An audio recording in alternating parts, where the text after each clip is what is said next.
Good morning, friends. Welcome to beautiful Cozumel. Today, I'm going to take you on a tour of the Best of Cozumel Excursion. Now, you can book this with a cruise or if you're just visiting the area, but I wanted to show you a glimpse of what it is so you know if it's right for you or your family. Now, this is a tour you get to do some chocolate, honey, and tequila tastings, as well as learn a little bit about local Mayan history and culture. If you're interested in taking this excursion, come with me and we will get a sneak peek into what this excursion is all about.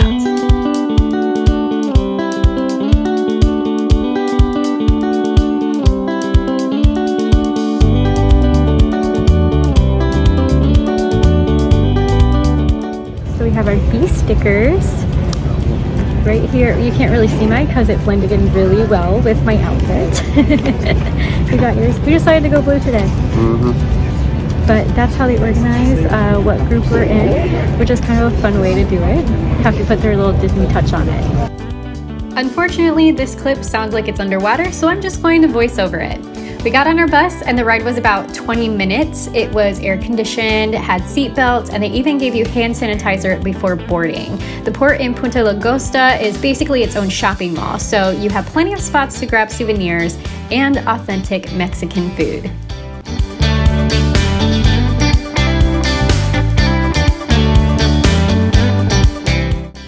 Our adventure began with what was considered food of the gods, chocolate. Cozumel is home to some of the finest cacao plantations, and our tour took us to the Mayan Cacao Company. Not only is it a museum, but it's an interactive experience in the land where it all began, with the Mayas. The tour started with a history lesson of the Mayans' involvement in discovering the cacao plant. Although it is believed to have originated in South America, it is said the Mayans are the ones who discovered it. I hear there was also supposed to be a ritual at this part, and either I missed it or it didn't happen for our group for some reason. You'll then encounter an authentic Mayan hut that contains artifacts depicting different aspects of mythology and deep-rooted connection to the cacao plant. There's also a short video you'll watch as well.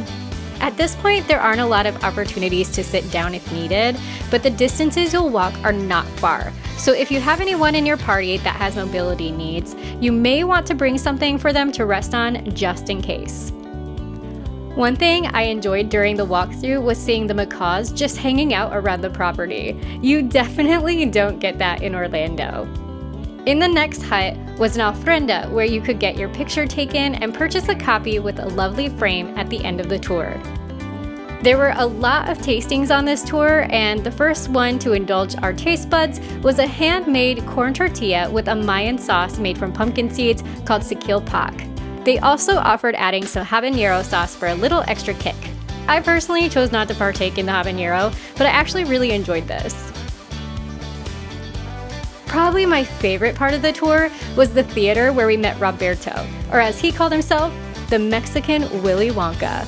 He showed us the handmade process of making chocolate from cacao beans and poured everything by hand. He didn't even use a measuring spoon. It was really cool to view the process and of course, taste some of the fresh made chocolate at the end. I'm a big chocolate lover, so I really enjoyed this part. As you leave the theater, there will be a small bar where you can order some featured drinks, including a chocolate margarita, or the one we tried, a chocolate pina colada. Again, I love chocolate, so you can't go wrong, but I thought it was very good. This concludes this portion of the tour, and your last stop is through the gift shop. There were so many different types of items to purchase for souvenirs or gifts, from jellies to bath products, and of course a wide range of Mayan chocolates to choose from. You used to be able to purchase it online, but it's no longer available. It also isn't available at the port, so if you're going to take some home, you will want to purchase it at this point. You're also able to sample 2 chocolates before deciding which flavors to get. Next up was the tequila tasting portion of our tour. It was a bit shorter than the chocolate tour, but still very enjoyable and very tasty. Our tequila expert Diego taught us the process of producing tequila and the difference between blanco, reposado, and anejo. We got 3 samples: hibiscus, coffee liqueur, and a simple blue agave. My personal favorite was definitely the coffee liqueur. I still talk about it to this day. There was still some time to shop at the end before heading to our next and last stop. Remember, if you're doing each of these tours independently, you'll have the option of extra add-ons and more in-depth experiences. This particular location provides special events, taco workshops, and even lucha libre wrestling. Last but not least, we stopped at the Mayan bee sanctuary.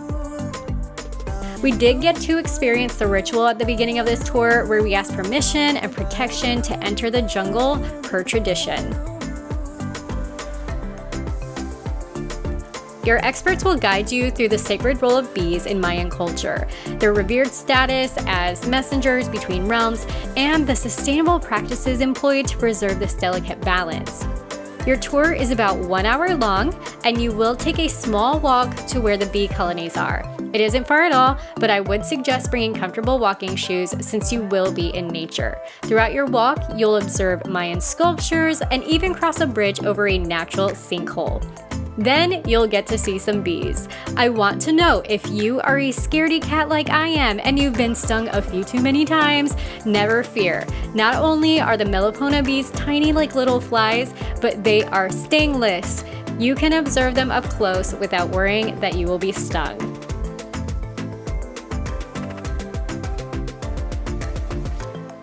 Our last tasting of the day was the Melipona honey tasting. This honey was sacred because of its known healing properties and their importance in pollinating crops and creating environmental balance. We first tasted regular honey before trying the Melipona honey so we could compare.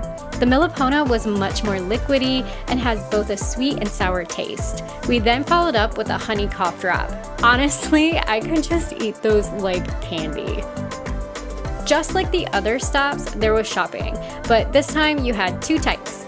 The first was the shop with all the honey products, which I want to note, if you're looking for the Melipona honey, it is only sold on one small wall. The rest of the shop is made from more common honeys you can find at the store or your local's farmer's market. The second area to shop was a tent filled with handmade items by a man named Carlos. There were drums, jewelry, knives, and several other works of art. The Mayan calendars were pretty neat, and we seriously considered taking one home with us. I also thought the chess set made from fish bone was pretty cool too. And that was it for our excursion. As you travel through Cozumel, you'll notice how a lot of people travel via moped rather than car. I thought that was so cool and would be a really fun way to get around town, especially if the weather tends to be nice. Also, don't forget you have plenty of opportunities to grab souvenirs at the port if you are traveling via cruise ship. You'll find shirts, trinkets, accessories, and maybe even these guys. We checked out some of the shops before grabbing some food at Alberto's, which was recommended by our guide. It was a great way to wind down after a full day of exploration. However, if you're looking for a little more of a pick-me-up, they do have your Starbucks right there too. All right, I hope you enjoyed that trip as much as we did. We had so much fun. The chocolate was so good. That coffee tequila was amazing. And the honey was really delicious too. I feel like we learned so much about Mayan culture and we had a really great trip. I would say probably my biggest complaint is I feel like we had very little time in between. They gave us about 15 minutes at each stop to be able to get some gifts and things like that, but sometimes it didn't really feel long enough. Also, they do take a picture of you at each stop and you can of course purchase it, but I wish there were more opportunities where you could get a photo taken anywhere else, even with your own phone, and they had someone there to do it. So it was kind of a struggle. We were trying to help each other get our photos taken, but I feel like we got enough. We did go for fish tacos and ceviche afterwards right by the port.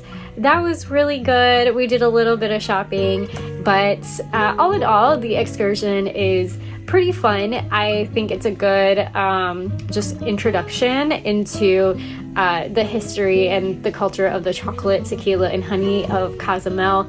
And our guide, Jose, was fantastic, and he had lots of great jokes. If you're thinking about doing this excursion, let me know. We can always add it to your trip if you're wanting to do it while you're on a cruise, or we're doing maybe a hotel stay at Cozumel. I can add this on. But now you know what it's like and what to expect. If you're looking to plan your next trip, be sure to contact me at hiddenatlastravel.com. Thanks for watching. Bye.